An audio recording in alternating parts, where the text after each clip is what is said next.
Explain. Oh, you want me to explain? Last year, this actually has something to do with nullification. I was going to talk about it later, but I'll talk about it right now. We'll just open up with it. Last year, I was a speaker at an event called Liberty Forum. I do a presentation called Understanding the Mechanics of a Police State, which you're going to be getting the nitty-gritty, short, summary version today, but I have a really long, in-depth presentation that I do where I go through and talk about the institutions that are growing around us that are using force to manipulate our behavior here in our society. These are institutions that we and our grandchildren are currently funding, which is quite tragic. I was actually going to give a presentation on that, and there was a group who has been working hard to nullify the enforcement of marijuana laws in Keene, and they had been doing these things called 420 smokeouts where they would go and they would smoke in the middle of a town square, and they kept doing it over and over and over and over despite being arrested until they just quit going out and arresting them. And I thought this was really neat, and I had my video camera, and they were going to do one in Nashua. So I attended with my video camera, and by the end of the event, long story short, 2 undercover cops arrested one little black boy who happened to walk up on the event that was full of, like 80 white people. And I was pretty upset, and so I walked up to the officer with my video camera, what are you doing? Why are you doing this? You've smoked pot before, why are you picking on this kid? And long story short, after sticking a German Shepherd barking in my face, I went to jail. I was arrested, and I had to fly out here twice for court.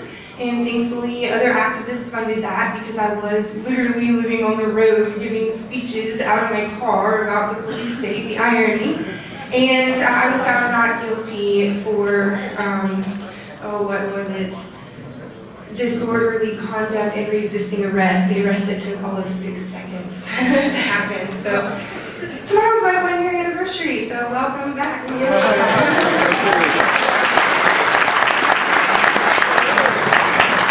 Let me start my stopwatch, I'm a little behind. Okay, so the topic I'm going to be discussing today is not exactly a fun topic to discuss, and I'm going to try and keep it as undepressing as possible.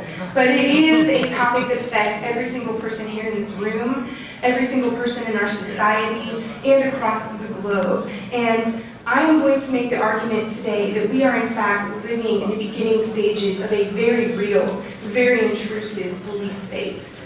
And I'm not talking small scale here, I'm talking massive technological capabilities that are happening in real time. They're being implemented right now. Now it's scary and it's hard to digest and no one wants to think about it. I didn't want to think about this stuff until I began to be personally affected by this. And it became very real for me, and there were several examples where the state did affect me. They used violence against me for speaking in Missouri. I was arrested then, and I wasn't even trying to, protest. I was just being myself and sticking up for some people I saw being bullied, which I would do anywhere against anyone, badge or no badge, I would like to say.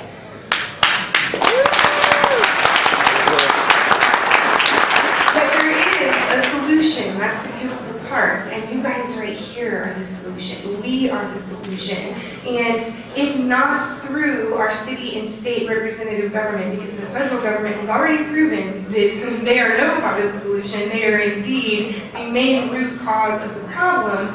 And if we have the potential, we do have the potential right now to utilize our city and state representative governments, and if that doesn't work, we have ourselves, because we are the most powerful beings on this planet as individuals.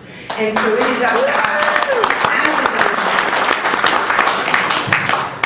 Now I'm going to start off with just a brief list of evidence here that we are in fact living the beginning stages of a police state.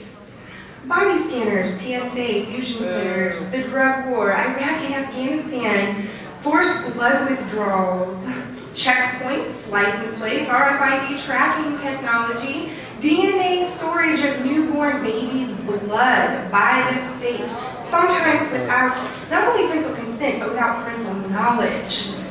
Warrantless wiretapping, the IRS, license plate scanning technology, red light cameras, the threat of mandatory vaccines, H.R. 645, which would create, it's sitting idly right now, legislation, H.R. 645, that would create no fewer than 6 detention centers on existing military bases where the control would be moved from the DOD to DHS. That sounds lovely. Tasers, police brutality, being arrested for videotaping, free speech zones, behavior recognition monitoring at airports, intelligence-led policing, and the best part of all this, we're paying for this. We are. We are funding this. We are allowing it to happen because it's so scary that it really is hard to accept in the first place, let alone know what to do against it, because we are not violent people. We don't want violence. We don't want to point a gun at another person unless we're trying to defend ourselves or our family. So it doesn't make sense to us that someone else would do it to us, and that they would steal our money to do it to us. So it's hard to think about how to respond. Now, if that list isn't specific enough, I'm going to try and break this down quickly and simply, give some examples of the problem in detail, as well as some examples of solution. So just from my personal understanding of where we stand in the crowd, how many people have heard of a fusion center? Can I see a show of hands? Okay, a little more than half the room. How many people know what I'm saying when I say MIAC report? A little fewer, okay. In 2009, I was living in Missouri, which is my home state, and I live in Texas. And I got a phone call one morning. This is after I was very involved in the 2008 Republican presidential candidate Ron Paul's political campaign. And I was transitioning to state legislative activism. I was helping, which we did successfully, nullify Real ID in the state of Missouri. But I got a phone call that kind of scared me a little and changed my life. It was the fact that the Missouri Information Analysis Center, the MIAC, had issued a strategic report on the modern militia movement that said people who supported Ron Paul, Chuck Baldwin, or Bob Barr, people who support the Republican Party, the Libertarian Party, people who had seen the movie America, Freedom to Fascism, people concerned with the IRS, the Federal Reserve Banking System, RFID tracking technology, basically any form of oppression. If you're concerned with that, the National Superhighway, then you should be considered a potentially radical violent militia member. So imagine how I felt. I'm out here lobbying all my state reps to get rid of the Real ID. I'm knocking on doors to tell people about Ron Paul. It was America, Freedom to Fascism that actually got me motivated to be involved in politics. And now my highly patrolled people with guns that approach my vehicle think the fact that I have a bumper sticker on the back of my car means I might be a threat? That was kind of scary, I'll be honest. And I literally dropped everything to fight that. And it wasn't just me, it was a coalition of people, not just in the state of Missouri, but all across the country, that had to join forces and come together and literally bombard our state with messages of, we won't travel to Missouri because we don't want to have this sort of treatment. You're losing tourist dollars. There was a big Campaign for Liberty conference that was taking place, the first one in St. Louis. And you know what? People moved their hotels over to Illinois so that they didn't have to pay tax money to Missouri. So the pressure was on hot, and they ended up retracting that report. But during that process of pushing back against that and testifying in front of the state legislature about it, I learned what a fusion center was. The Missouri Information Analysis Center was one of 4 fusion centers in Missouri. There's one here in New Hampshire. It's brand new, about a year old. Congratulations. What these institutions do is they merge different jurisdictions of law enforcement together. So your campus police department, your city law enforcement, your state highway patrol, your FBI, CIA, even international foreign governments and private corporations are collecting bits of data and information. And they use this data to create what is called intelligence, which is a big picture of the potential of crime or the future of a movement of people. And they try to predict violence or predict crime before it happens. Now, unfortunately, this report that profiled many people here in this room as a potentially radical violent militia member, don't worry, it was sent to fusion centers all across the country. It was not just in Missouri, so we were all stuck in there together. Not only did this report come out, but through our open records request process, we found out that there were indeed 13 reports that had been issued by the MIAC, and they profiled mostly groups and people who were concerned with growing centralization of power at the federal level, whether it was quote-unquote anarchists, or if it was anti-war lefties, or they even specifically mentioned the sovereign citizen movement, and people like Ed and Elaine Brown, who are now incarcerated for not wanting to pay their taxes to an institution that they didn't believe in. So they began listing groups in these profiles and creating an idea in the mind of law enforcement that people who question the constitutionality of the government's behavior should be seen as a threat. This isn't unique to Missouri. This happens all across the globe. Now, where did these come from? In 2002, the first mention of them that I have found is from an International Chief of Police conference that takes place annually, the IACP. The next time they pop up is when they became the Department of Homeland Security official policy in 2005 under Chertoff. And it was in 2011 that the 9/11 Implementation Act was passed, which actually gave legislative backing to the 9/11 Commission report and some of the recommendations that had been made in there. And in those recommendations were the creation of these, quote, fusion centers. I'm sure you all remember there's a lack of communication. We've got to be able to communicate better. This wouldn't have happened if we'd been able to talk faster and communicate better. So that's the guise of what these are being created under. Initially, it was to fight terrorism. Now, when in places like Missouri and Montana, the terror threat is like none, right? And so they were having a hard time justifying the existence of these institutions. They slowly became all crimes. So then instead of just collecting information that might have something to do with potential terrorists, they start collecting information on crimes.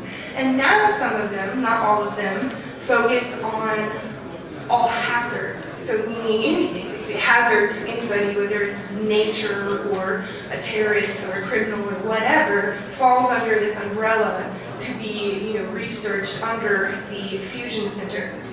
Now, the three major problems that I have with these institutions are A, the erosion of sovereignty, especially for our law enforcement community. Your city and state law enforcement are losing the opportunity to operate as autonomous institutions, and they are no longer directly accountable to the local communities when they are beholden by a grant application process, a funding process, through the Department of Homeland Security. You see, Sheriff Mack actually took the Brady bill all the way up to the Supreme Court, and he won. And in that decision, it came down that federal law enforcement may not commandeer state or local law enforcement for their bidding. So the federal law enforcement cannot come in and ask state or local law enforcement to do what they want. But, at least in that instance, nothing was said about them bribing them to do what they want and dangling money in the forms of grants in front of them to do what they want. So they're very much so just going right around the Constitution, just skirting right around it, because our cities, our city police department or our state highway patrol are applying for a grant from DHS. So this isn't even being forced upon your local law enforcement. They are asking for it. And they're asking for it because right now, economically, everyone's struggling, whether it's the state or just, your average person trying to eat every day. And in fact, talking to the head of the Missouri Information Analysis Center, he just straight up told me, I draw the line of you taking the 30 jobs that are underneath of me.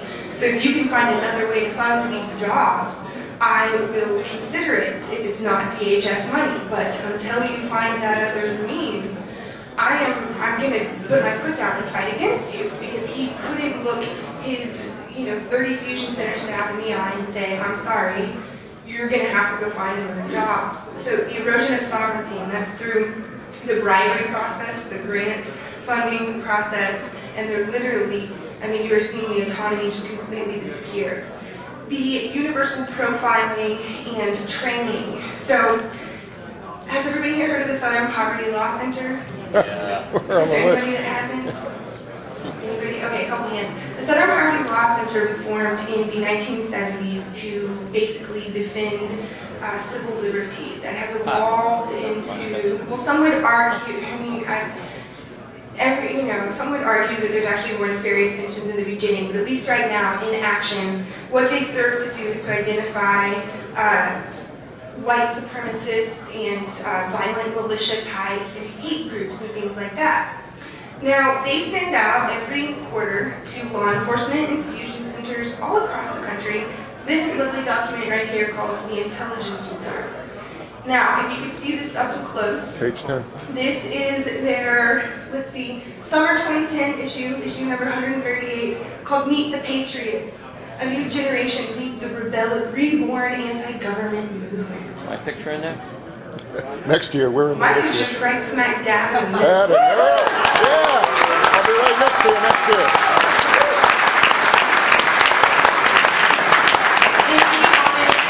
Some of my heroes and good friends are pictured right alongside me. I don't know how myself, just some young, crazy little campaign girl, ended up wrapped up into all this, but it's because I really believe that we are in a position where we have the opportunity to change the direction things are heading, and if we don't do it now, we might lose that opportunity. So I haven't looked back, and I haven't stopped, and I've just been, going 90 miles an hour. So, the sovereignty, the fact that they are being trained. So the Southern Poverty Law Center gets paid by DHS to train fusion centers on how to identify potential hate groups and potential violent radical militia members.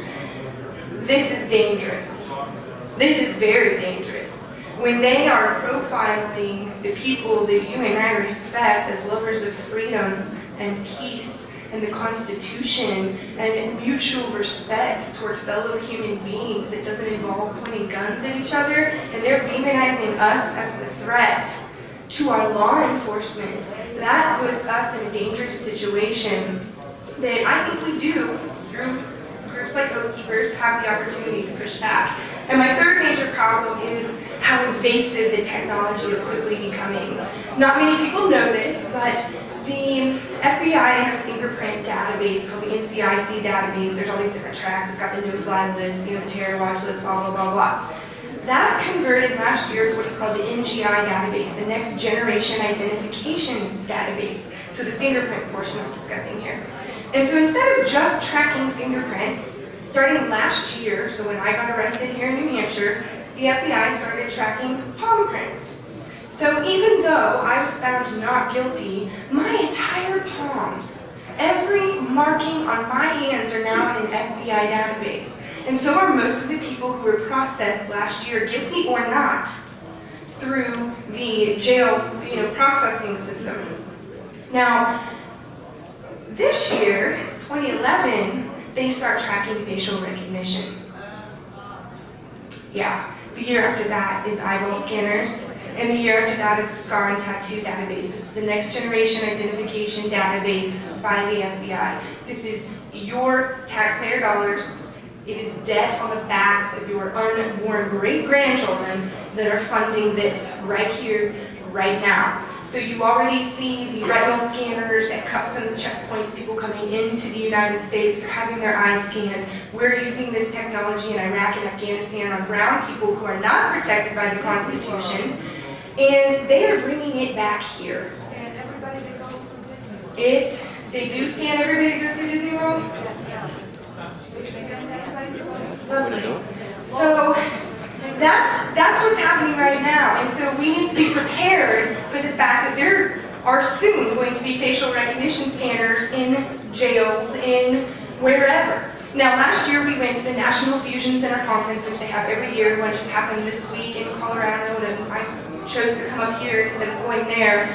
But we went last year, and we got in as the press, and we press passes as Austin Free Press, and we got into the National Fusion Center Conference.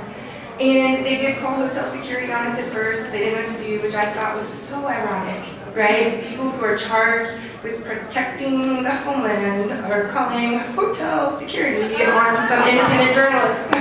Right. At this meeting, one of the workshops I attended, they were talking about the speed cameras, the red light cameras and all of these, and how they were moving to the next generation identification database. And at the end, I raised my hand and I said, hi, I have a quick question. Is there a plan to integrate the two of these technologies, you know, with the facial recognition, the eyeball, and the, like, traffic highway scanners? And his response, which got lots of laughter in the room, was, not yet. So that means it's coming. They don't have that put together yet, as he said. It was an FBI staffer. So those are my three big issues with these fusion centers. The fact that they're eroding the sovereignty, the fact that they are using extremely invasive technology, and the fact that it is unifying all of the training that every single law enforcement official receives. Now, it doesn't work this way just for fusion centers. I gave this very specific example because most people, A, don't know what they are, B, wouldn't know what they were if someone wasn't telling them, but C, because it's the same similar process for many of the different police state functions that are being implemented today, whether it's blood withdrawals that are happening you know, on the sides of highways, or if it is checkpoints that are taking place. Most, if not all of these, have some aspect of federal funding that are coming down behind them. So, you know, and that goes for TSA, even if they're not getting funding to have the body scanner, they're afraid of losing funding by saying no to it. Like down in Austin, the city council saying, well, we're afraid to say no to the federal government about these body scanners, even though all the people here say they don't want them, because we're afraid we'll lose FAA grants. So one of the biggest threats to our personal sovereignty and to our state's ability to function as free institutions is the money that they are dangling in front of our elected officials, is the propaganda that they are shoving down the throats of our law enforcement. And so that means that nullification comes into play in several ways here for us. First and foremost, we need to start saying no to grants. Yay!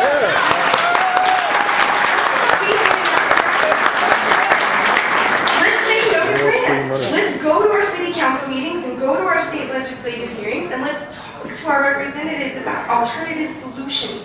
We don't have to fund this disgusting technology, this invasive and abusive practices. We don't have to fund it on the backs of our grandchildren. Another way that we can fight against this using nullification would be to nullify the 9/11 Implementation Act of 2007 that authorizes fusion centers. Go talk to your state reps. Get them to undo that mess. They already have 74 plus that are operating here in these United States. You've got one here in New Hampshire. I mean, someone has got to start somewhere saying, no, we are not going to do this. Another way is to nullify the propaganda, okay? Use the Oath Keepers concept to show up to your local fusion center. John Bush and I have traveled the country showing up to fusion centers, looking the director in the eye and saying, hi, my name is Catherine. I believe all these things. I'm not a threat. And when they see your whites of your eyes, and they feel the love in your heart and the warmth in your handshake, they are going to know that you are not a violent, potentially dangerous radical militia member. Even if you do happen to be a militia member, it doesn't mean you're violent, radical, and dangerous, right? So you need to go out and nullify through your actions and through your own words that propaganda that is being sent to fusion centers all across the country. One of the projects we want to do, we have an organization called Operation Defuse. You can check out to learn more about these fusion centers. It's operationdefuse.com, D-E-F-U-S-E. We've got all sorts of videos. We've got copies of open records requests and different reports that have been issued. But yes, one of the things that we want to do is start publishing what would be called the counterintelligence reports, and have people like Sheriff Mack and Tom Woods write the articles that we send to every single fusion center 4 times a year.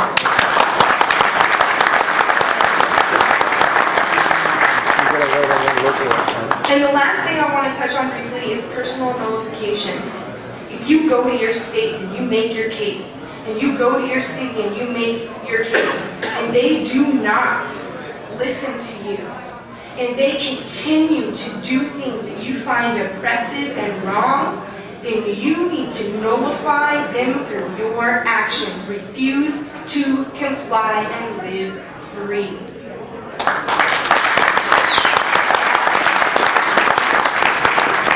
Now, just 1 month ago, I was giving a presentation in California, and I said on the stage, it just popped out of my mouth, that I was dedicating myself to living a principled life, and that I was not going to do anything I was uncomfortable with. Now, John and I had just found out that we are going to be having our first child, which is really exciting. And on the way home from that event, and I just got done speaking for an hour about fusion centers in the police states, I was selected to go through the body scanner. And I said, no, I declined. My doctor said I should not. I'm not going to go through the body scanner. And after 2 hours of negotiation, they brought in the head of security back from home. I talked to dozens of TSA agents as well as 5 different police officers.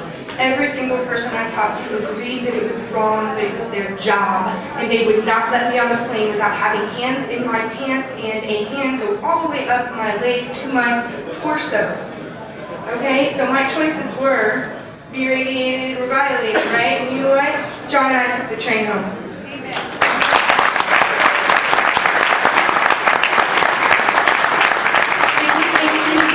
The train didn't depart for 2 extra days. It cost us extra money. I lost one of my part-time jobs because of it. But I made a decision that I don't want my child to look back at my actions before they come into this world and to resent me. I want my child to know that I'm doing everything in my capability to stop this now. And if my state reps won't listen, I'll be doing all over my city. And if my city council reps won't listen, then I'm done talking and I'm going to start acting and I'm going to step and I'm going to walk the walk every single day, and I'm going to refuse to back down just because someone in a badge or who's been elected by supposedly free people tell me that I have to behave a certain way. So I want to do something a little uncustomary real quick before I step down, because we're in a really neat place. And there are actually multiple people here in this room right now that have made the choice to not back down when confronted with a badge and a gun when they were doing what they felt was right for freedom and for themselves and for their morals. And so I would like anybody who has been arrested or detained or otherwise abused by the state while doing something in the line of duty of activism to please stand up for a round of applause, because you are the true American patriots that are living right now today.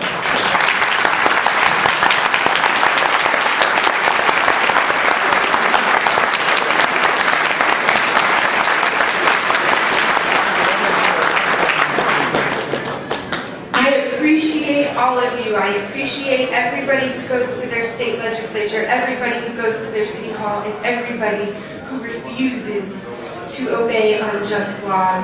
I thank you guys for having me back to New Hampshire, and let's just hope I make it back to Texas without going to jail this time.